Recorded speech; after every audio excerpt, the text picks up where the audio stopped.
We all agree by now that the West Indies just love to put fans on edge, as now they have a do-or-die situation in the T20 series with England. Needless to say, last night's loss to the visitors by 75 runs has now set up a decider in the final match tomorrow, with both sides having claimed 2 wins in the 5-match series. To truly dissect where the Windies is getting it wrong, I have to look at both the bowling and batting. Both failed last night. The bowlers allowed the English to rack up the runs as they were very expensive. Between Matthew Ford, Jason Holder and Gudakesh Moti, they allowed 164 runs, while Akeem Hossain and Andre Russell also let 30-odd runs past them each. The batting struggled even more with lotto numbers being the order of the day. Only Russell managed to get in a half-century. So no doubt the Windies have their work cut out for them, and skipper Rodman Powell is very aware. First, we have to do some introspection. As individuals, we have to look into ourselves and see if we have done ourselves justice. And if we haven't done ourselves justice, it's then obvious that we haven't done the team justice. So some introspection and spend some time with ourselves over the next 24 hours and see if we can come up with some better plans to fix what's happening. I think all the games the batting have stand up. Hopefully the batting can stand up for the final game, but the bowlers have to come to the party. It's been disappointing for the last few games of how we have executed as bowling group. So Thursday provide an opportunity for us to get that right. We always feel as if when we put the guys on the park, it's the best combination for that game.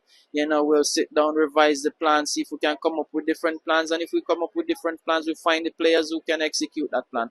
The English, on the other hand, have found momentum, and I'm sure they're not about to lose it. Actually, today they opted for a rest day, no training, ahead of a crucial match, and that says a lot.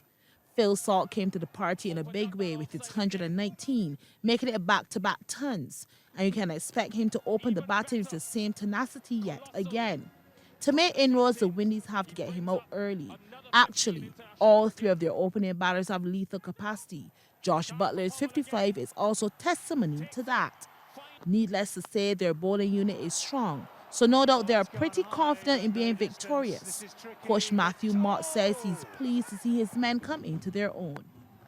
I think the last 2 games in particular, there's been a real swing. I think you can see the confidence within the group, and we've been striving that for a while. So when you get it, you want to hold on to it. I think we go into the last game with a lot of momentum, but a lot of good learnings throughout this whole series, playing in very different conditions. I think you can get all the intel you like, but until you get into these conditions and actually have a lived experience, you don't really know what to expect. So I think we've adapted really well as the series has gone on, and a lot of people at the start were questioning the power within the group, and I think the last couple of games where we've tried to fight fire with fire a bit more and taken the game on, it's been a great experience to watch. So we have a series levelled at 2-all. From 4 p.m. tomorrow, West Indies and England will battle to see who can walk away the better T20 team this toss.